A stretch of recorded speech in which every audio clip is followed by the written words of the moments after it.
The women in Ukraine have told me, and what I will tell you is what they have told me. I have no reason to tell you otherwise. Women in Ukraine, women in China, women in Colombia, what they will say is, I don't mind meeting somebody older as long as we're from the same generation. In other words, if he's older than my parents, it's going to get a little weird. I don't know that I'm going to be attracted to him, and that's going to be a problem for us. He may be interesting to hang out with.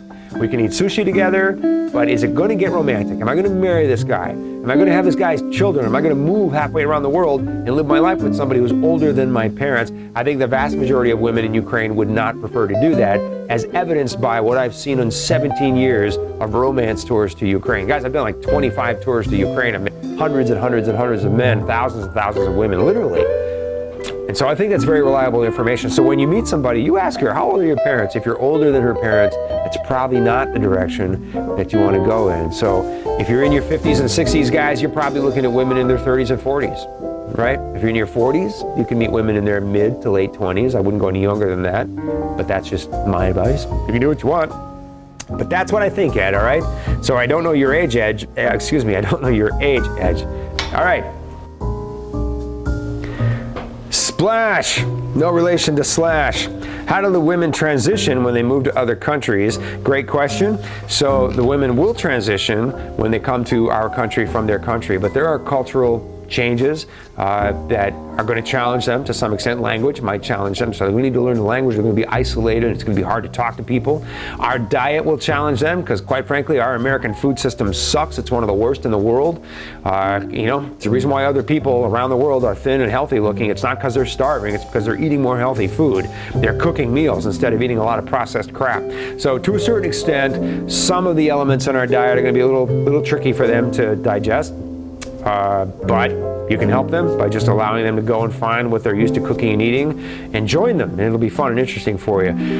To a certain extent, they're going to want to communicate with their families back home regularly. That's not really a problem now. There are so many ways to make that possible for them, so they're going to want to do that, and then at some point they're going to want to go to work. The biggest challenge for women who come to this country from another country is not what you'd think, guys. The biggest challenge for women who come here from another country is boredom. After a couple of weeks, after a month, they're going to want to get out and do stuff. They're going to want to get out. We're going to want to work. They want to contribute to their finances. They're going to want to, develop their life here and do the kinds of things here that they could do there wherever there was.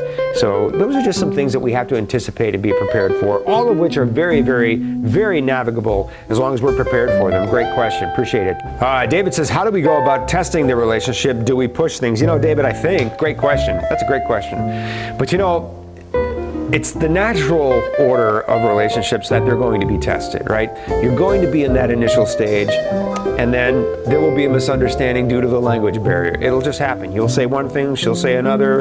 The two of you will misunderstand each other. Feelings will get hurt. You got to talk it out. What did you really mean? What did she really mean? You'll do that. There'll be times when you have time apart, right? You've met each other. You've created your love relationship. You're deeply in love. Everything's great. And then you've got this distance between the two of you that you've got to navigate. You've got to do something about it. The distance itself can be a little bit of a problem. As you're developing your relationship and learning what each other likes and dislikes, what your wants and needs are, those little tests are going to naturally come up. I don't know if you need to necessarily push something. I think that whatever your priorities are as a couple, David, whatever you and your girl decide are important to the two of you together, those things are going to naturally come to the front and you'll talk about them. I think for most couples, it's exciting to get to know somebody with whom you have high compatibility.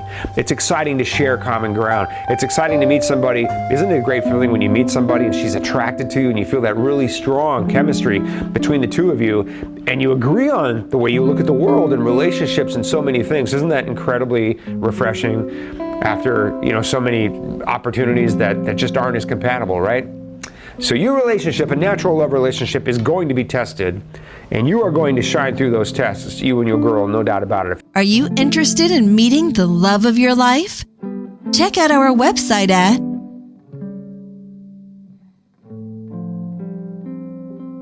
If you enjoyed this video or want more information, please like our videos and subscribe to our channel.